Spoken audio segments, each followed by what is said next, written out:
Hello दोस्तों, मेरा नाम रोहित और स्वागत है आप सभी को अपने यूट्यूब चैनल बीसी सेंटर में। तो आज की इस वीडियो में आपको हम बताने वाले हैं भारतीय राष्ट्रपति के संकटकालीन शक्तियों की विवेचना करें। मोस्ट इंपॉर्टेंट क्वेश्चन है दोस्तों, एग्जाम में पूछे जाते हैं।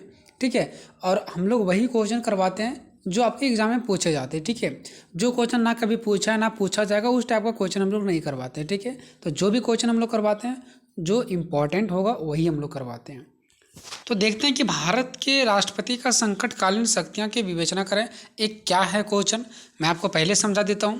जब हमारे देश में किसी तरीक़ा से कोई विपदा आता है, कोई बड़ा समस्या आता है, तो उस टाइम सारा शक्ति राष्ट्रपति के पास चला जाता है। राष्ट्रपति फिर अपने तरीके से क्या क्या वो करते हैं उसके बारे में हम लोग यहाँ पे देखने वाले हैं कि भारतीय राष्ट्रपति के संकटकालीन शक्ति कि जब हमारे भारत में संकट आ जाएगा उस टाइम राष्ट्रपति के पास क्या क्या शक्ति होती है। ठीक है, उस चीज़ को हम लोग यहाँ पे देखने वाले हैं। उस टाइम जितने भी सारे केंद्र सरकार वगैरह होते हैं, राज्य सरकार वगैरह होते हैं, ठीक है, तो राज्य सरकार वगैरह का सारा जो शक्ति होती है वो खत्म हो जाती है, सारा शक्ति चल जाती है राष्ट्रपति के पास। फिर राष्ट्रपति जैसे बोलेंगे वैसा ही चलता है। ठीक है, तो वही चीज़ हम लोग देखने वाले। तो देखिए, सबसे पहले समझते हैं संकटकालीन शक्ति होती क्या है। जिस प्रकार किसी व्यक्ति के जीवन में कठिनाइयाँ आ सकती है ना, जिस प्रकार किसी व्यक्ति के जीवन में कठिनाइयाँ आ सकती है उसी प्रकार राष्ट्र यानी कि देश के जीवन में भी संकट आ सकते हैं। हम लोग के जीवन में कभी कभी संकट आता है, हो सकता है कभी काल हमारे देश के ऊपर भी संकट आ सकते हैं ना। संकट का सामना करने के लिए सरकार के पास असाधारण शक्तियाँ का होना आवश्यक है। यानी संकट के समय जब संकट आ जाएगा तो उसका सामना करने के लिए सरकार के पास कुछ असाधारण शक्ति होना आवश्यक है। यानी उसके पास कुछ शक्तियों का होना आवश्यक है। किस टाइम? जब संकट आ जाता है उस टाइम। अतः संविधान के अंतर्गत संकटकालीन धाराओं का वर्णन कर देना उचित होता है। और संविधान में क्या कि संविधान के अंतर्गत जितने भी सारे संकटकालीन धाराओं का वर्णन है वो सभी का वर्णन कर देना उचित होता है कि संकट काल जब आएगा तो राष्ट्रपति के पास क्या क्या शक्ति होती है, नहीं होती है, ये सारे हमारे संविधान में क्या वर्णन किया गया है। भारतीय संविधान निर्माताओं ने यानी कि जो भारतीय संविधान का निर्माण किए हैं, जो कानून बनाए हैं, ठीक है, उन्होंने संकट काल का सामना करने के लिए संविधान के भाग 18 में संकटकालीन धाराओं का वर्णन किए हैं। यानी जो नियम लिखे हैं हमारे संविधान में, जो संकट बनाया है यानी संविधान जो निर्माण किए हैं, उन्होंने क्या किया कि संकट के समय में क्या क्या प्रॉब्लम आ सकता है और उस टाइम संकट के समय क्या करना नहीं करना उसका वर्णन हमारे निर्माताओं ने संविधान के भाग 18 में संकटकालीन धाराओं का वर्णन ऑलरेडी पहले से कर दिए हैं। अर्थात इस भाग में राष्ट्रपति की संकटकालीन शक्तियों का वर्णन किया गया है ताकि देश की सुरक्षा को सुरक्षित रखा जा सके। यानी कि संकटकालीन शक्तियाँ क्या है, तो जिस प्रकार हमारे जीवन में कोई प्रॉब्लम आता है उस प्रकार हमारे देश में भी कभी कभी प्रॉब्लम आ सकता है। तो उस समय संकट जब आएगा तो उस टाइम क्या करना नहीं करना ये सब हमारे संविधान में लिख दिया गया। भाग 18 में लिखा गया है कि जब संकट आएगा तो राष्ट्रपति के पास क्या क्या शक्तियाँ होगी उस टाइम, ताकि वो अपना शक्ति का प्रयोग कर सके और हमारा देश जो खतरे में है, संकट में है, वो बच सके, सुरक्षित रह सके। ठीक है, तो ये होता है संकटकालीन शक्तियाँ। फॉर एग्जाम्पल के लिए देखिए दोस्तों, अगर आपके घर में अभी अच्छा खासा पैसा है तो आप भी उड़ाते होंगे, आपके घर वाले माता पिता सबको एंजॉय करते होंगे। लेकिन मान लो कि कोई प्रॉब्लम हो सकता है, ऐसा ना हो, लेकिन अगर कोई प्रॉब्लम आ जाए तो उस समय क्या होगा कि पापा अपने भार पे ले लेंगे कि अब हम जैसे बोलेंगे वैसा आप लोगों को करना होगा, है ना। तो इसी प्रकार हमारे देश में होता है कि जब कोई संकट आता है ना तो यहाँ पे राष्ट्रपति का बात चल रहा है तो सारा शक्ति राष्ट्रपति के हाथों में चला जाता है और उस टाइम सारे जो इसके नीचे होते हैं, ठीक है, वो सभी सिर्फ देखते रहते हैं और वो लोग कुछ भी कर नहीं पाते। जैसे उस टाइम राज्य की सरकार जो हमारे मुख्यमंत्री होते हैं ये सब का कोई भी शक्ति कार्य नहीं करती, सारा शक्ति चले जाती है राष्ट्रपति के हाथों में और उसी प्रकार से वो अपने तरीके से वो हैंडल करने का प्रयास करते हैं, है ना। चलिए अब हम लोग आगे देखते हैं। संविधान के अनुच्छेद 352, 356 तथा 360 में तीनों प्रकार के संकट का वर्णन किया गया है। अब देखिए, जब हमारे देश में कोई संकट आते हैं, ठीक है, तो राष्ट्रपति के पास तो शक्तियाँ होती है, राष्ट्रपति के पास कुछ शक्तियाँ होती है कि जब संकट आ जाएगा तो वो अपने तरीक़े से हैंडल करेंगे। लेकिन हमारे राष्ट्रपति के पास क्या क्या शक्तियाँ होती है, किस प्रकार की शक्तियाँ होती है, तो हमारे राष्ट्रपति के पास 3 प्रकार की शक्तियाँ होती है। यानी कि 3 प्रकार के जब संकट आएंगे तो वो 3 प्रकार की शक्तियाँ का प्रयोग करेंगे। पहला 352 में अनुच्छेद में इसका वर्णन किया गया है, दूसरा 356 में और तीसरा 360 में तीनों प्रकार के संकट का वर्णन किया गया है। पहला संकट को ना युद्ध, विदेशी आक्रमण तथा सशस्त्र विद्रोह से उत्पन्न संकट। 3 ही प्रकार का संकट हो सकता है, या तो युद्ध से, या तो कोई बाहर देश वाले आक्रमण हम पर कर दिए, या तो कोई सशस्त्र विद्रोह, बहुत बड़ा विद्रोह हो जाए तो या तो विद्रोह हो सकता है या किसी राज्य में संवैधानिक प्रणाली के फेल हो जाने के कारण बने संकट। अब देखिए, या तो ऐसा हो सकता है कि हमारे देश के संविधान में जो कानून बना है उसके अकॉर्डिंग हमारा देश नहीं चल पा रहा है, तो थोड़ा समस्या गंभीर हो जाता है कभी कभी। या तो फिर हो सकता है देश में आर्थिक अथवा वित्तीय संकट, तो कभी देश के पास पैसा ही खत्म हो गया, खाने पीने का सामान ही खत्म हो गया, संसाधन ही खत्म हो गया। तो ये 3 ही प्रकार का संकट आ सकता है। और जब ये 3 प्रकार का संकट आएगा तो हमारे राष्ट्रपति जी के पास क्या क्या उस टाइम शक्तियाँ होंगे वो हम लोग देखने वाले हैं। तो चलिए एक एक करके हम लोग बात करते हैं। देखिए, पहले हमारा क्या, युद्ध या तो फिर विदेशी आक्रमण, कोई विदेश दूसरे देश के हम पे आक्रमण कर दे, या तो कोई बड़ा सशस्त्र विद्रोह हो जाए। तो उस टाइम जो संकट आता तो उस टाइम राष्ट्रपति जी के पास क्या क्या शक्तियाँ होंगे।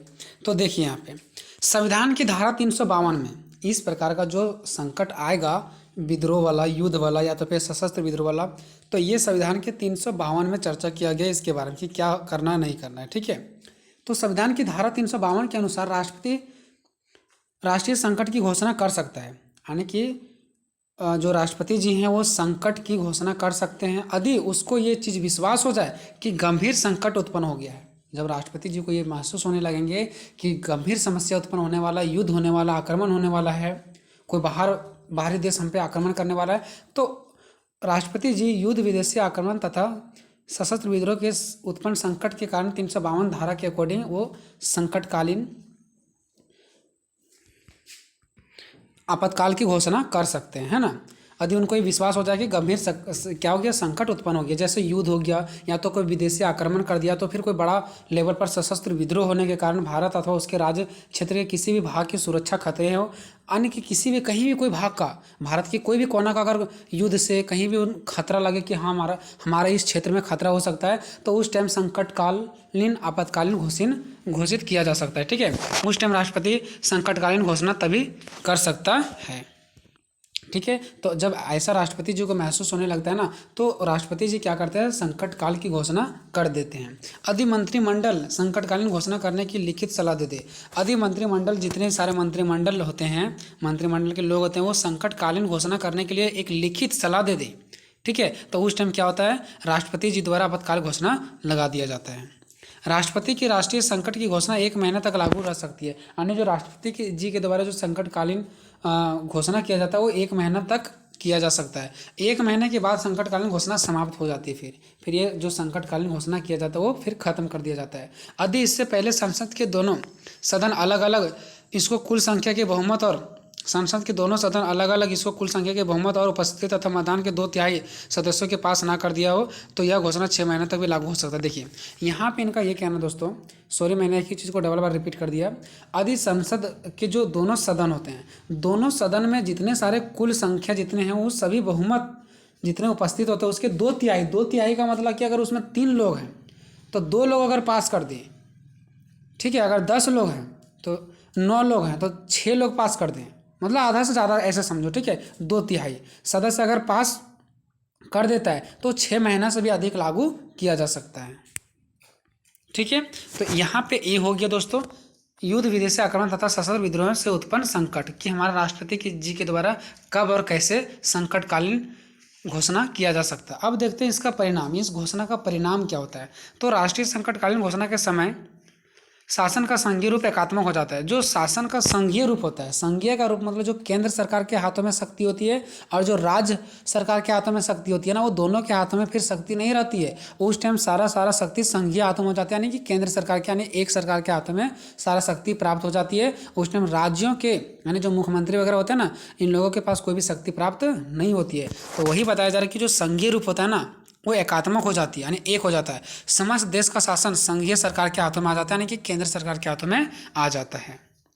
केंद्रीय सरकार राज्यों की सरकारों को निर्देश दे सकता है। उस टाइम संकटकालीन के समय क्या हो सकता है कि केंद्र सरकार जो होते हैं वो राज्य सरकार को निर्देश दे सकते हैं कि वे अपनी कार्यपालिका शक्तियों का प्रयोग किस प्रकार करें, यानी कि उसको कैसे चलना है नहीं चलना है, वो केंद्र सरकार राज्य सरकार को क्या कर देती है, आदेश दे देती है। उस टाइम राज्य सरकार का कोई भी शक्ति नहीं रह जाता है। जैसे उनको बताया जाता है केंद्र सरकार के द्वारा, वैसे ही राज्य सरकार चलते हैं। राज्यों के राज्यपाल राष्ट्रपति के आदेश अनुसार कार्यकारी शक्ति का प्रयोग करते हैं। माने कि क्या होता है कि जो राज्य के राज्यपाल होते हैं ना, यानी कि राज्य में जितने सारे नेता होते हैं, राज्य में जितने सारे पदभारी लोग होते हैं, ठीक है, यानी कि जो भी चीज़ होते हैं, वो सारे राष्ट्रपति के हाथों के अकॉर्डिंग चलते हैं, ठीक है। जैसे उनको बताया जाता है वैसे ही उन लोग चलते हैं, है ना। यानी जैसे वो आदेश देंगे वैसे ही राज्यपाल, मुख्यमंत्री, ठीक है, उन्हीं के अकॉर्डिंग चलेंगे। तीसरा, संसद को राज्य सूची में दिए गए विषयों पर कानून बनाने का अधिकार मिल जाता है। देखिए, जो संसद होते हैं ना, वो राज्य को चलाने के लिए जितने सारे चार्ट में नियम कानून लिखे होते हैं ना, वो सारे कुछ संसद ले लेंगे। मतलब राज्य के हाथ में उस टाइम कुछ रह नहीं जाता है। सारा जो कानून बनाने का अधिकार, जो चार्ट है राज्य में कि राज्य में क्या करना, राज्य सरकार को, मुख्यमंत्री को क्या नहीं करना है, वो सारा चार्ट उस टाइम संसद के पास चला जाता है। वो अपने अकॉर्डिंग फिर क्या करते हैं, कार्य करते हैं। चौथा, राष्ट्रपति को संघीय सरकार तथा राज्यों में धन विभाजन संबंधित योजना में अपनी इच्छा अनुसार परिवर्तन करने का अधिकार मिल जाता है। देखिए, राष्ट्रपति को उस टाइम क्या होता है पता है, संघीय सरकार यानी कि केंद्र सरकार तथा राज्यों में, यानी केंद्र सरकार को कितना धन देना है, राज्य सरकार को कितना धन देना है, कितना बंटवारा करना नहीं करना है, वो अपने इच्छा अनुसार करते हैं। अगर उनको लगेगा कि अभी धन का बंटवारा कम करना है राज्य सरकार और केंद्र सरकार में, तो कम भी कर सकते हैं, ज़्यादा अगर लग रहा है तो ज़्यादा भी कर सकते हैं। अगर उनको लगेगा कि हमें ज़्यादा पैसा खर्चा करना है युद्ध में, तो केंद्र और राज्य सरकार को पैसा कम दिया जा सकता है। तो अपने अकॉर्डिंग कर सकते हैं, ठीक है। नेक्स्ट है, संसद को संकट काल के समय अपने कानून द्वारा अपने अवधि को एक बार में 1 वर्ष तक बढ़ाने का अधिकार मिल जाता है। देखिए, संसद को क्या होता है पता है, संकट काल के समय अपने कानून द्वारा अपने अवधि को, आने की अगर वो 5 साल के लिए अगर कार्यरत हैं, ठीक है, तो वो अपने 6 साल तक गद्दी पर बैठ सकते हैं। संकट काल के समय संसद को 1 साल अपना जो पद है उसको बढ़ाने का अधिकार है कि आप 1 साल अधिक तक अपने पद पे रह सकते हैं, ठीक है। नेक्स्ट है क्या कि धारा 19 के अंतर्गत दी गई स्वतंत्रता को स्थगित किया जा सकता है। यानी कि धारा 19 में जो हमें स्वतंत्रता दिया गया ना, उसको भी स्थगित, उसको भी रोका जा सकता है। उस टाइम जो हमें स्वतंत्रता प्राप्त है हम सभी नागरिकों को, वो भी स्वतंत्रता को समाप्त किया जा सकता है जब हमारे देश में संकट आएंगे।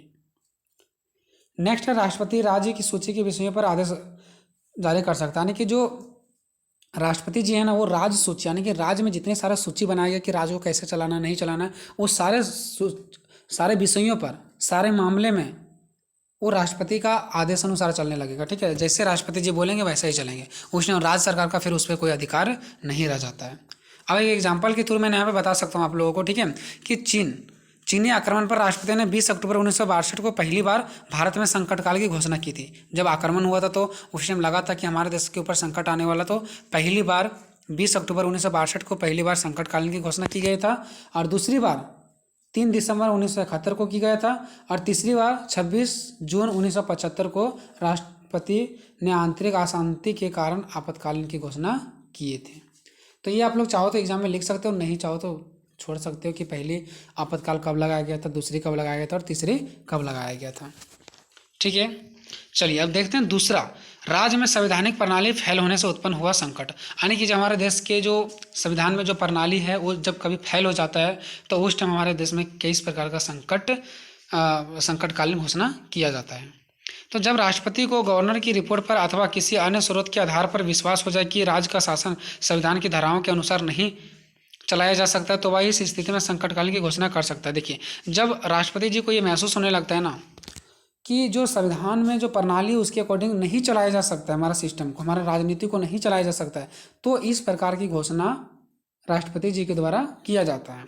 संसद की स्वीकृति के बिना यह घोषणा 2 महीना तक लागू की जा सकता है। मतलब बिना संसद के भी 2 महीना तक एक आपातकालीन घोषणा लागू किया जा सकता है, और अगर वहीं संसद की स्वीकृति मिल जाता है तो यह घोषणा 6 महीने तक भी लागू रह सकती है। अगर संसद की अनुमति नहीं मिलता तो 2 महीने तक, और अगर उनका अनुमति मिल जाता तो 6 महीना तक लागू किया जा सकता है, और 6 महीने बाद यदि दोबारा प्रस्ताव पास कर दे तो यह 6 महीना और लागू हो सकते हैं। यानी अगर दोबारा ये प्रस्ताव पास हो जाता है तो 6 महीना और आगे रखा जा सकता है। इस प्रकार की घोषणा साधारणतः अधिक से अधिक 1 वर्ष तक लागू रह सकती है, ठीक है। तो ये हो गया दोस्तों। अब देखते हैं इसका प्रभाव। तो देखिए इसका प्रभाव क्या, तो राष्ट्रपति राज्य की सरकार के उच्च न्यायालय को भी छोड़कर अन्य किसी अधिकारियों के सब या कोई भी कार्य अपने हाथ में ले सकते हैं। मतलब राष्ट्रपति के पास उस टाइम सारा शक्ति होती है, और उस टाइम वो क्या कर सकते हैं राष्ट्रपति जी कि राज्य की सरकार के उच्च न्यायालय को भी छोड़कर, यानी कि राज्य सरकार की जो उच्च न्यायालय होता है ना उसको भी छोड़ करके अन्य किसी भी अधिकारों के सब या कोई भी कार्य अपने हाथों में ले सकते हैं, ठीक है। दूसरा पॉइंट है, राष्ट्रपति घोषणा कर सकता है कि राज्य के विधानमंडल की शक्तियां संसद के अधिकार द्वारा या अधोन प्रयुक्त होगी। मतलब राष्ट्रपति जी ये भी घोषणा कर सकते हैं कि राज्य के जितने सारे विधानमंडल की शक्तियां, यानी कि राज्य के पास जितने सारे शक्तियां, वो सारे संसद के अधिकार द्वारा, यानी कि संसद के द्वारा ही चलाया जा सकता है। उसमें राज्य सरकार के पास कोई अधिकार नहीं रह जाता है। राज्य सरकार को जैसे बताया जाता है वैसे वो चलते हैं। नेक्स्ट है, राष्ट्रपति उस राज्य की विधान सभा को भंग कर सकता है अथवा उसे स्थगित कर सकता है। यानी राष्ट्रपति क्या कर सकते हैं, किसी भी राज्य की विधान सभा को भंग कर सकता है। यानी जो राज्य की विधानसभा था उसको भंग कर सकता है, या तो उसे स्थगित कर सकता है, रोक भी सकता है। 1951 में पंजाब में पहली बार इस घोषणा को लागू किया गया था, जब वहाँ के विधानसभा को भंग कर दिया गया था, रोक दिया गया था। जरा सोचिए। ठीक है, तो ये हो गया दूसरा पॉइंट। अब देखते हैं तीसरा पॉइंट, आर्थिक संकट के समय उत्पन्न स्थिति। जब हमारे देश में आर्थिक संकट आ जाता है, पैसों की कमी, धन की कमी, संसाधन की कमी, खाने पीने की कमी, तो उस टाइम हमारे पास क्या संकट, कौन सा घोषणा किया जाता है, संकटकालीन आपातकालीन घोषणा किया जाता है। ठीक है, तो देखिए, राष्ट्रपति को विश्वास हो जाए कि भारत या उसके किसी राज्य के क्षेत्र के किसी भाग या वित्तीय अस्थायित्व संकट में है। वित्तीय मतलब जो हम लोग बांटते हैं, जैसे संसाधन का कमी हो गया, ठीक है, किसी भी चीज़ का कोई खाने पीने का प्रॉब्लम आ जाए, तो यह वित्तीय आपातकाल की घोषणा कर सकते हैं। ठीक है, तो समझें कि भारत, राष्ट्रपति जी को यह विश्वास हो जाए कि भारत के किसी भी क्षेत्र में वित्तीय संकट है, वित्तीय मतलब संसाधन, पैसे, किसी भी तरीके से कोई कमी है, तो उस टाइम क्या होता है कि वित्तीय घोषणा कर सकती है। ठीक है, और यह अनुच्छेद 360 में है। ऐसी घोषणा पर 2 महीने के अंदर अंदर संसद की स्वीकृति प्राप्त हो जानी चाहिए। और ऐसे घोषणा में क्या होता है पता है कि 2 महीने के अंदर, 2 महीना के अंतर्गत क्या होना चाहिए कि संसद का स्वीकृति प्राप्त हो जाना चाहिए कि हाँ ये बात बिल्कुल सही था, यहाँ पे वित्तीय संकट था इसलिए आपातकालीन घोषणा किया गया था। राष्ट्रपति जी मान लो कि लगा दिए, ठीक है, आपातकालीन घोषणा लगा दिए, तो 2 महीना के अंतर्गत, मतलब 2 महीना के अंदर अंदर संसद के पास ये रिपोर्ट आना चाहिए कि हाँ ये चीज़ बिल्कुल सही था। वित्तीय संकट की घोषणा भारत में अभी तक एक बार भी नहीं की गई है, क्योंकि अभी तक किसी भी तरीके से खाने पीने का कोई समस्या उत्पन्न नहीं हुआ है। इस प्रकार के संकट स्थिति में राष्ट्रपति को निम्नलिखित विशेष शक्तियाँ मिल जाती है। अगर ऐसा कभी आ जाता है, ठीक है, वित्तीय संकट आ जाता है, तो उस टाइम राष्ट्रपति के पास क्या क्या शक्ति होती है, तो वह राज्यों द्वारा पास किए गए धन बिलों को अपनी स्वीकृति के लिए मंगवा सकता है। यानी जो राज्यों के पास धन होता है, कितना धन नहीं है, उसका बिल राष्ट्रपति अपने पास मंगवा सकता है और उसके अकॉर्डिंग वो काम कर सकते हैं। वह राज्यों को धन संबंधित कोई भी आदेश दे सकता है। यानी धन से संबंधित राष्ट्रपति जी कोई भी किसी भी राज्य को कि आपके पास ज़्यादा धन है तो आप हमें यहाँ पे दे सकते हैं, उस राज्य के पास ज़्यादा धन है तो वो यहाँ पे ला करके दे सकता है, ऐसा कुछ भी आदेश जारी कर सकते हैं। नेक्स्ट है कि वह सभी सरकारी कर्मचारियों, जैसे केंद्र सरकार या तो राज्य सरकार या तो सर्वोच्च न्यायालय या तो फिर उच्च न्यायालय के न्यायाधीश में भी शामिल है, वेतन और भत्ते में कमी कर सकता है। मतलब समझिए कि चाहे वो केंद्र सरकार हो, चाहे राज्य सरकार हो, चाहे वो उच्च सर्वोच्च न्यायालय हो, चाहे उच्च न्यायालय के ही न्यायाधीश क्यों ना हो, उसके भी जो वेतन और इनकम मिलता है उसको, उसमें भी कमी किया जा सकता है कि अभी पैसों का कमी है तो अब लोगों को पैसा कम मिलेगा। नेक्स्ट है कि राष्ट्रपति संघ तथा राज्यों, यानी कि केंद्र सरकार तथा राज्यों के मध्य आय के साधारण विभाजन में भी परिवर्तन कर सकते हैं। यानी जो राज्य सरकार और केंद्र सरकार के पास जो पैसे जाते हैं, ठीक है, साधारण जो पैसे वगैरह जाते हैं, जो आय हो जाता है, उसके विभाजन में भी परिवर्तन कर सकते हैं, मतलब कम ज़्यादा किया जा सकता है राष्ट्रपति जी के द्वारा। तो ये होता है दोस्तों कि जब हमारे देश में कोई संकटकालीन आता है, आपातकालीन आता है, तो उस टाइम जब हमारे देश के पास कोई संकट आ जाती है तो उस टाइम राष्ट्रपति जी के पास ये शक्तियाँ होती है जो कि अभी हम लोगों ने पढ़ा। ठीक है, तो वीडियो आपको कैसा लगा कमेंट में अपना राय जरूर दीजिएगा। मिलेंगे नेक्स्ट वीडियो में, तब तक